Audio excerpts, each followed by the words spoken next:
What's up guys, my name is Michael. In today's video I have my review of the Apple Watch Series 6. So I'm upgrading from the Apple Watch Series 5 in this case. So most of the changes to this watch are not very significant ones. So the upgrade for me is not a very big upgrade, but in this video I want to go through every small little thing that Apple changed in this watch, including the new color, which you can see I have the blue one right here. And I just want to tell you if any of those changes and upgrades this year will make a difference in everyday usability of the watch. So let's go ahead and jump into my review of the Apple Watch Series 6. Quickly, before we get started with the review, YouTube tells me that a large portion of you who are watching my videos are not subscribed to my channel. So make sure to click the subscribe button down below if you want to watch all my latest videos on Apple and the latest software updates. So we can start here with the design. The design of the Series 6 is pretty much the same as the Series 5. I've heard some reviewers say that it is slightly slimmer. I don't know if that's the actual aluminum case that's thinner or if it's just the mechanism here, the module that does all the readings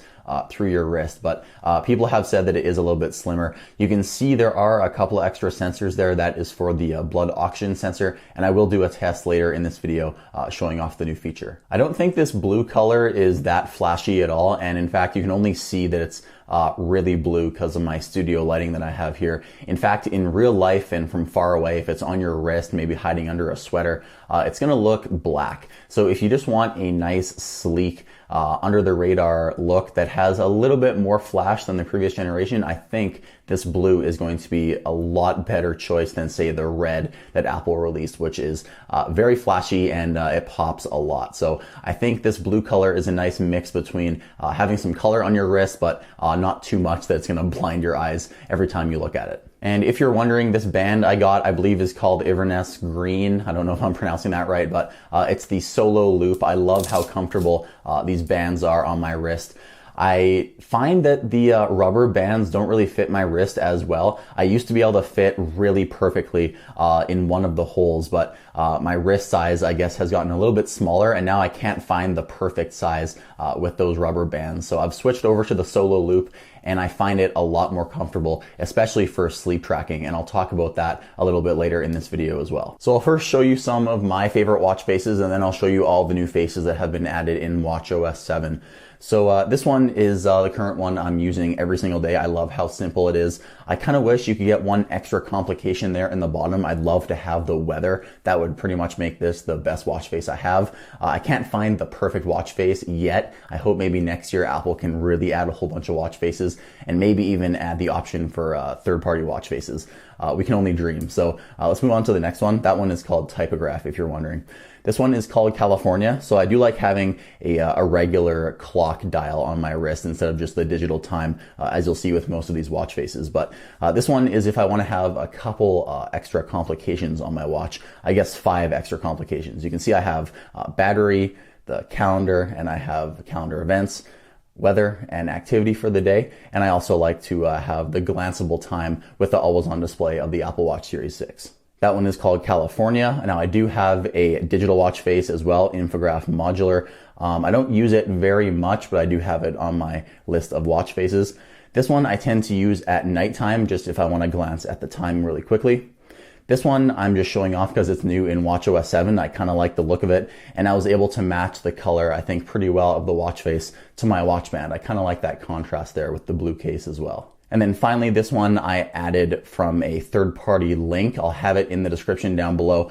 Pretty much this guy let you have the style of your favorite sports team on your wrist with the new stripes face. So he created a whole bunch of different styles. This one is for my favorite hockey team right here, and I was able to add it to my watch. So I'll have that link down below if you want to add your favorite sports team onto your wrist.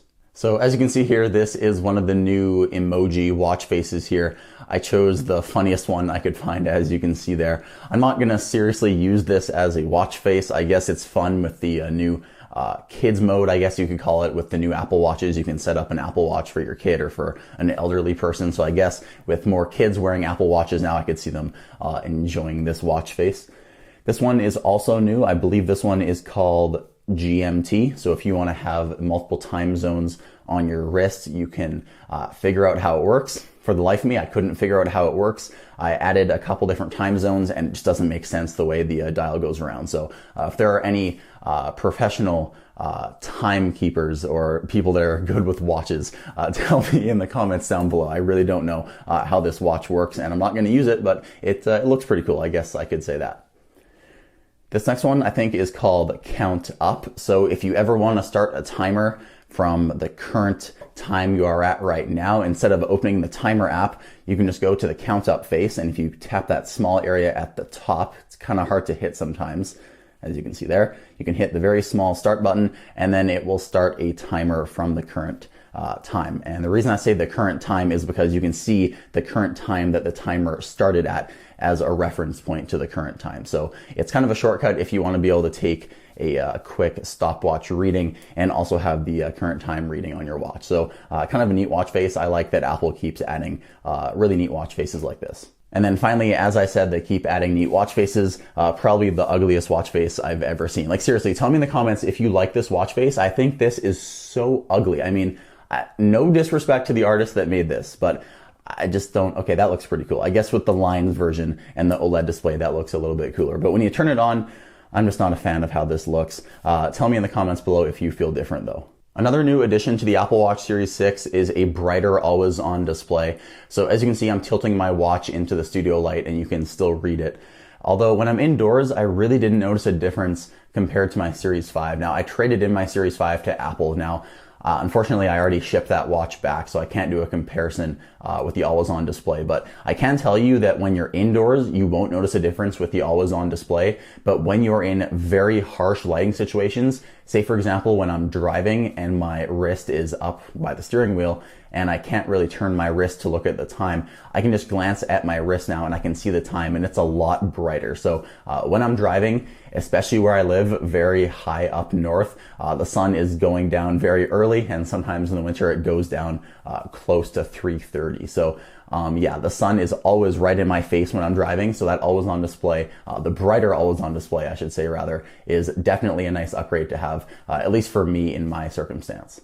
And I should add on to that, even though the always-on display is a lot brighter and that makes it so you don't have to twist your watch to look at it, the accelerometer inside the watch this year, I find, is a lot more sensitive, and it's way easier to get the watch to wake up when you want it to. So before, on my Apple Watch Series 5, I would do the slightest gesture and my Apple Watch wouldn't wake up. And as you can see there, my watch still woke up when I did just the slightest twist. So I think Apple has upgraded a lot of the sensors inside the watch, and that's what allows the accelerometer to be a lot better for detecting little motions like when you want to wake up the watch. So now I want to talk about battery life on the Series 6, because I seriously don't know why people aren't making as big of a deal as this is, because the battery life upgrade on this watch is bigger than I've ever seen. I'm able to finish the day now with close to 65%, whereas last year with my Series 5, I was lucky if I could finish the day with 20%. So I'm really glad that Apple has made improvements to the battery life this year. And I don't know if it's the new chip inside, it's probably the new chip, or it might also be the slightly larger battery inside, but I'm able to get this thing to last easy 2 days with sleep tracking. So sleep tracking is also a new feature in this watch. It doesn't really tell you what modes of sleep you are in. It just tells you total time asleep. I'll show you here. I'm a very restless sleeper. As you can see, there's a lot of breaks in my sleep, but it still is able to read the amount of time I am asleep, and it tells me that I'm consistent with my sleep patterns, so I guess that's a good thing. I kind of wish maybe for next generation they can add even more sensors to tell you when you are in deep sleep, when you're in REM sleep, etc. So they did say that the most important metric is time asleep, but I can see how it could be useful to see some other metrics also inside the sleep app, maybe next year. Let's go ahead and do an on-camera test of the blood oxygen sensor. So this is the main new sensor that Apple is advertising with this new watch. So I was 99% 3 hours ago. Let's go ahead and do it on camera. And obviously, because I'm doing it on camera, it's probably going to be like 92 or 93%, because everything always goes wrong when you do it live on camera. But let's see what it's at here. It's usually pretty accurate. I'm not wearing it that high on my wrist, but let's see what the reading is. 96, so it is a little bit lower. Maybe it's because I'm talking my lungs off here on camera for you guys, but that's the blood oxygen sensor. I've heard you can get a more accurate reading if you put the sensor of your watch on your fingertip, so you can try that out if you'd like to, but it's pretty cool. It's good to have this information if you're hiking, for example, and the elevation changes and you might not be getting as much oxygen in your lungs. And also with, I don't want to say the word because I'll get demonetized, but with the current situation in the world right now, with a certain thing that could happen to your lungs, it's nice to know that, it's nice to know the levels of your blood oxygen. Let's just say that. So it's a really nice new sensor to have. It doesn't have very many use cases, like I said right now, other than it just being fun to check your blood oxygen level. But tell me in the comments below if you find this a feature worthy of upgrading to the Series 6 for. One issue I did notice with the blood oxygen sensor on the Series 6 is sometimes the background readings that the watch does. If you're in a dark room, you can see the red light coming out from all sides of the watch. So I think you can turn off background readings if you go into settings, but by default, the background readings are on for blood oxygen. So if you are in a dark room and you're not in sleep mode, you might see the bright red lights sticking out from behind the watch, because the Apple Watch is only able to measure the oxygen level in your blood by shooting a whole bunch of light into your blood and getting the reflections back and reading data from that. So the red light has to be pretty darn bright, and like I said, you can see it if you are in a dark room laying in bed or something. So I figured I may as well mention that also. Also, another really small tweak that Apple made this year is an increase to the charging speed. So even though now when you buy a Series 6, you don't get the power adapter in the box, which by the way, thank you, Apple, for doing this. My house is literally littered with these 5-watt power adapters. I do not need another one. So thank you for making the box a lot slimmer and not including another one of those power adapters, which are awful for the planet. Hopefully they can do that with all of their iPads and all their iPhones in the future. I know some people may not agree with that, but it's way better for the environment. So I got off track. The battery life is good on this watch, and also the charging speed is really good on this watch. I'm able to get, I'd say, 10% more with the exact same charging time. And the reason I know that is because my shower length is usually the exact same time, and I usually get 10% more top up on my Series 6 when I put my Apple Watch on the charger when I hop in the shower. So along with battery life being better, charging speed is also a lot faster on the Series 6. So that is appreciated. And here I just want to wrap up the video by going through all the things I love about my Apple Watch that aren't particularly new this year, but are just things that I love about owning an Apple Watch in general. So the first is Apple Pay. So I don't even set up Apple Pay on my iPhone anymore just because it is so much easier on my watch. I don't have to unlock my Apple Watch. All I have to do is unlock my iPhone, and if my Apple Watch is on my wrist, it'll unlock by itself, which is awesome. All I have to do is double click the side button and I am in Apple Pay. All I have to do is hold my card against the reader, and it is as easy as that, tap and pay. So I love Apple Pay on the Apple Watch Series 6. Also new with this update this year, all the Apple Watches that can get the latest update are going to get hand washing reminders and also a hand washing timer. So it'll detect the sound of water flowing.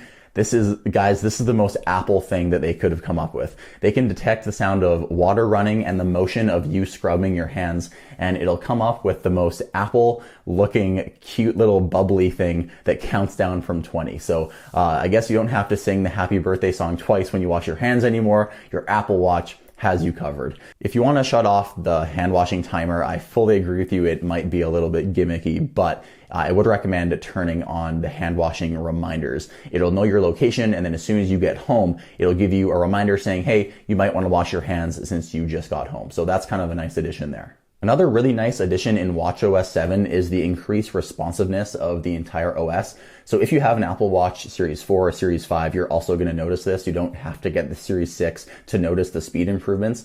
In fact, when I installed the beta of watchOS 7 on my Series 5, I was noticing this on day one. So the first thing you'll notice is the digital crown is a lot snappier. As soon as you press it in, it's going to respond. In previous versions, you'd have to click it in and then it would respond, but now it's instant. So it's kind of hard to explain, but it's a lot faster than previous versions of watchOS. And obviously the increased responsiveness also comes when opening applications and loading third-party applications that may be only on the Apple Watch that require a lot of CPU power. All that is going to be faster this year as well. Another thing that is pretty cool is the noise application. So let's see if my voice is too loud for my own ears.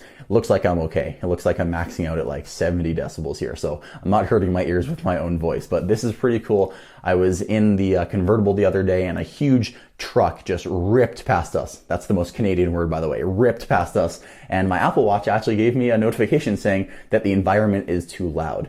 So you can set the decibel level inside your iPhone, and you can choose what setting or you can choose what level you want your Apple Watch to alert you that the environment may be a little bit too noisy. So again, it's just the most Apple feature ever, but it is kind of cool that it's there. And another cool thing that's also going to be really popular with kids now getting their hands on these Apple Watches is Walkie Talkie. So this has been in the Apple Watch for quite a few years now, but I have a feeling that this is going to get very popular with more and more kids getting the Apple Watch. And then finally, the last thing I want to say is the peace of mind you get with an Apple Watch that you can't get with any other piece of technology. So for example, the heart rate notifications, the high and low heart rate notifications, that has saved people's lives. People have written letters to Apple saying how it's saved their lives. Afib detection, you can take an ECG right on your wrist. That has also saved people's lives who have an irregular heart rate. Fall detection, also your watch can detect a fall. The gyroscope and accelerometers are working together in this thing to detect if you fall. And also if you're immobile for 60 seconds after you fall, it'll immediately call 911. Also emergency SOS. So say for example, I hope you never are, but say you're in a car accident and you need to call 911. All you have to do is press and hold the side button. As you can see there, emergency SOS starts counting down and it makes a very loud noise to let you know that it is going to work. But emergency SOS is there as well as medical ID in case anybody finds you unconscious somewhere, for example. And also, as if there weren't enough peace of mind features, it also has international emergency calling. So on previous versions of the watch, I think before the Series 4, that didn't have international emergency calling. But I think on the Series 5, Apple added that. So if you are traveling abroad, the Apple Watch can detect the country you are in, and you can still use emergency SOS if you need to when you're traveling. So all of these peace of mind features really make the Apple Watch how popular as it is today. And I love my Apple Watch, and I think the upgrade to the Series 6 was honestly worth it for me. But tell me in the comments below if you have an Apple Watch and if you are going to be upgrading to this year's Series 6. So that was my review of the Apple Watch Series 6. I really love this blue color, man. I'm really glad I went with the blue, actually. It really looks nice under this studio lighting. I wish I could be in this bright of lighting all the time. Anyway, that was my review of the Apple Watch Series 6. Tell me in the comments down below, guys, if you enjoyed it, and tell me what your favorite feature of this new Apple Watch is. I'd love to hear what you guys have to say. Also, drop a like on this video if you enjoyed it. Thank you so much for watching. My name is Michael, and I'll see you in the next video.